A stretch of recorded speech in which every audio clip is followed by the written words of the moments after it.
Olá, estudantes!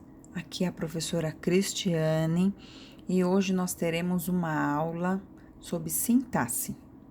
A sintaxe é a parte da gramática que estuda a estrutura da frase, analisando as funções que as palavras desempenham numa oração e as relações que estabelecem entre si.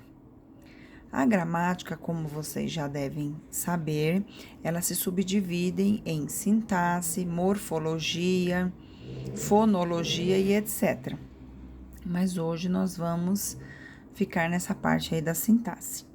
Dentro da sintaxe, ela está subdividida, podemos dizer assim, em termos essenciais da oração, que é o sujeito e o predicado. Hoje nós vamos estudar sobre o sujeito. Nós temos também termos integrantes da oração, que é o complemento nominal, complemento verbal, objeto direto e indireto e predicativo do sujeito. E nós temos os termos acessórios de uma oração, que são os adjuntos adnominais e adverbiais, aposto e vocativo. Mas isso vai ficar para uma próxima aula. Então, hoje nós vamos ver sobre sujeito e os tipos de sujeito que temos, né? Então, mas afinal, o que seria um sujeito? O sujeito é um termo essencial da oração sobre o qual se faz uma declaração e pode ser classificado em vários tipos de acordo com o núcleo que apresenta. Existem algumas características que fazem com que ele receba diferentes classificações, tais como sujeito simples, por exemplo, Luana saiu ontem. Sujeito composto, né? Dois sujeitos, no caso, seria Ana e Jaqueline estudaram ontem. Sujeito oculto, que você não está escondido, né? Ele não aparece, na verdade vai aparecer através de um pronome, mas a gente vai ver isso mais para frente. E nós temos o sujeito indeterminado. Então, vamos começar a estudar um por um. Agora, sujeito simples. É aquele que possui apenas um núcleo, ou seja, quando o verbo se refere a uma só palavra. Aí tem alguns exemplos aqui. Vamos ler alguns. Pedro viajou. O verbo refere-se a um substantivo. Substantivo aí no caso seria Pedro, né? Substantivo próprio, Pedro. Viajou vem do verbo viajar. Nós aprendemos o alfabeto. Aprendemos seria aí um verbo, que é o verbo aprender, se refere a um pronome. O pronome, no caso, é nós. E este pronome é um sujeito simples. Os três construíram o projeto. O verbo se refere ao numeral, que é o caso aí, os três, né? O três. Construíram é um verbo do verbo construir. Tudo bem? Sujeito composto é aquele que possui mais de um núcleo. Então, pai e filho viajam juntos todos os anos.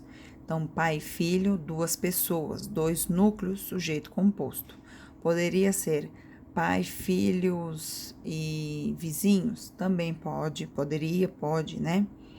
Viajamos, ele e eu. Aonde que está aí o sujeito composto? Ele e eu, que são pronomes. Chegaram 6 ou 7 clientes. O verbo chegaram, que é do verbo chegar, refere-se a mais de um numeral, que no caso aí seria 6 ou 7, que é o sujeito composto.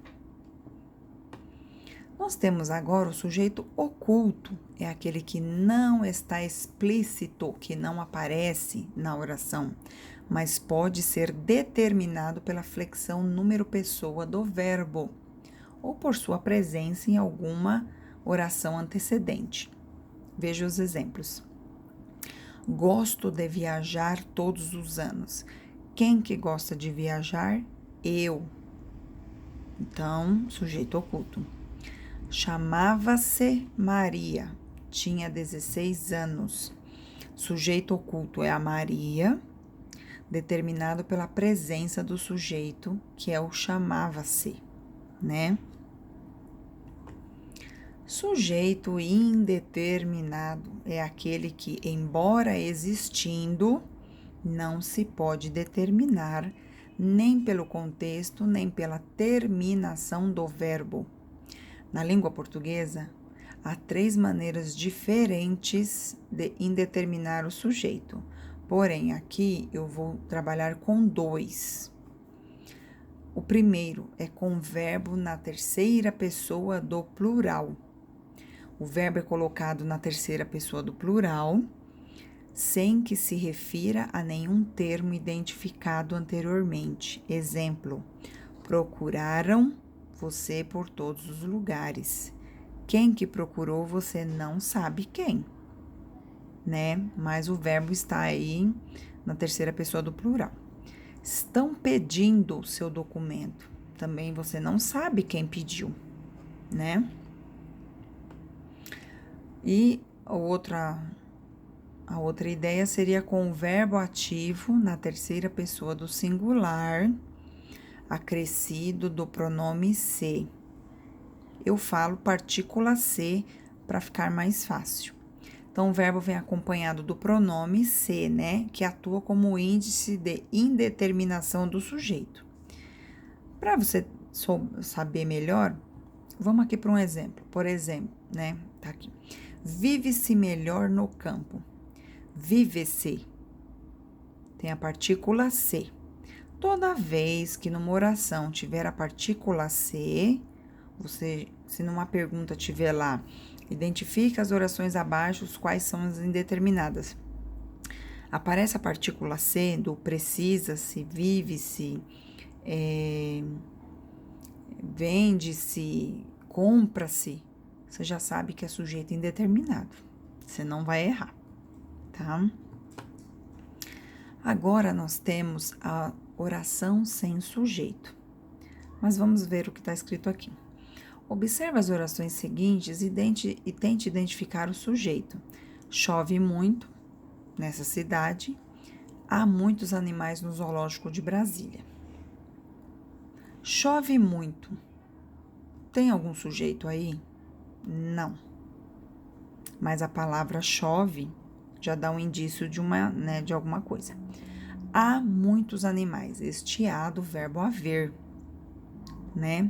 Então, como você pode perceber, não é possível determinar nenhum tipo de sujeito. Isso se deve ao fato de serem orações sem sujeito, casos em que esse fenômeno ocorre. Vamos ver quais são. Com verbos ou expressões que denotam fenômenos da natureza.